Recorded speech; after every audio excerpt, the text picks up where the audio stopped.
After playing the worst game of her career, Angel Reese bounced back with a solid game today. 13 points, 12 rebounds, and 4 assists. That led her team in almost every category except for assists. Ariel Atkins had 5 and Angel had 4. And she didn't get one of the assists. She had a pass to Rachel Bantam. Rachel threw up a weird running hook shot, and she didn't get credit for that assist. So she would have been tied to lead the game with assists.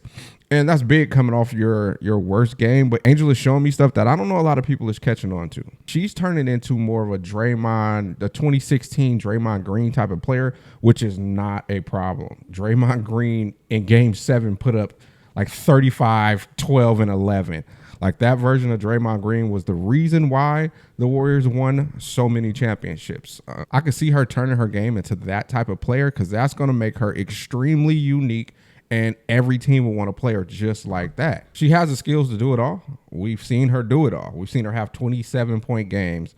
We've seen her have 20 rebound games, and now she's adding on the playmaking and the passing ability, and that is really what's going to make her unstoppable. She's never going to be a lethal 3-point shooter, but if she's well-rounded in every aspect of the game, that makes her extremely unique. Most players have their 1.5 things that they're just dominant and good at, and she's the type of player that can raise her level at all these different categories and be able to take over. And like I said, she'd be on championship teams. People be begging for her to be on it. She'll be sought after if she can grow what she has right now, and she can hit those sliders up. She would hit her peak potential. Now, 13 points doesn't sound like a lot, but when you led your team with 13, and I believe the first game of the season, it was the same thing. She led the team too. This is just not a great team we're looking at.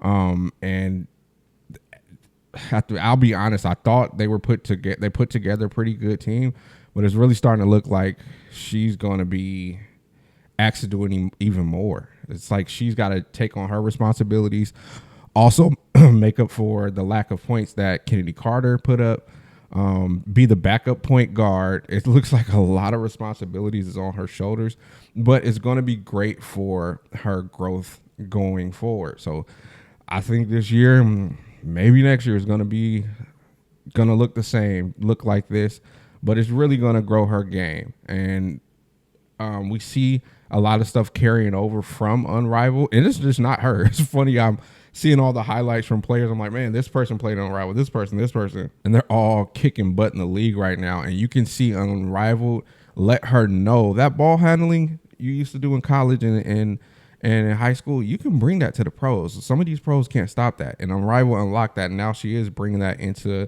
the WNBA. Some of that passing you was doing, dropping dimes to Lexi Hall and Chelsea Gray, you can bring that into the WNBA. You were playing. That's why it was great for her to be in that league, because she was playing against her colleagues. She was playing against her competition. And so now you've seen it today. She was comfortable doing things. She's still figuring out being out on the wing so much, but now she's getting more comfortable. And again, it all got unlocked to me by playing in a rival against her pros, against the other pros. But it's the small things I'm seeing. Angel probably set 40 screens in that game. Every possession, if you go watch her, it's either on the ball or she's going off the ball, away from the ball to set a screen. That is something we didn't see a lot of last year.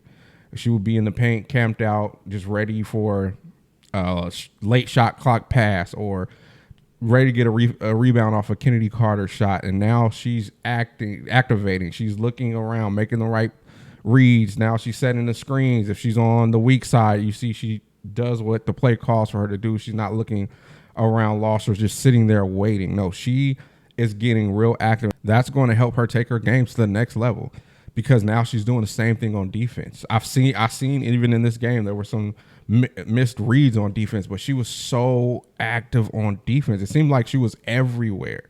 She was, I noticed that a lot, they start going to the zone, and she was covering a lot of ground in the zone.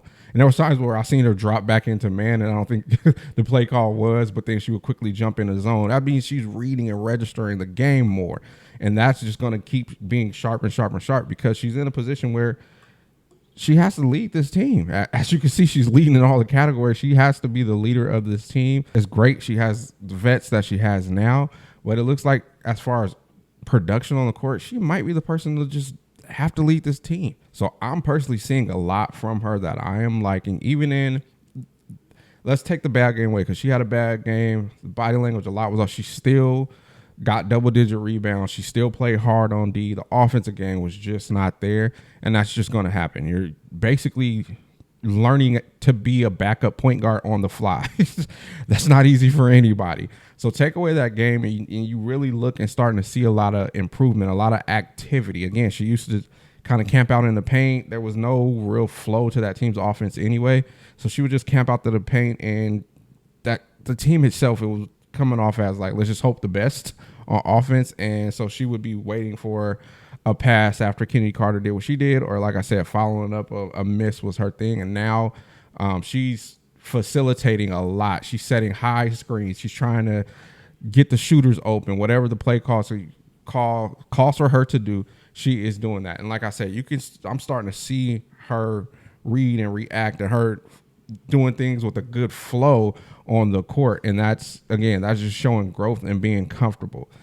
She is comfortable bringing the ball up. Like that's one thing she is comfortable doing, bringing that rock up and starting the offense or getting it to the right person to start the offense. I think she had 4 turnovers, but I think 2, maybe 3 of them were offensive fouls.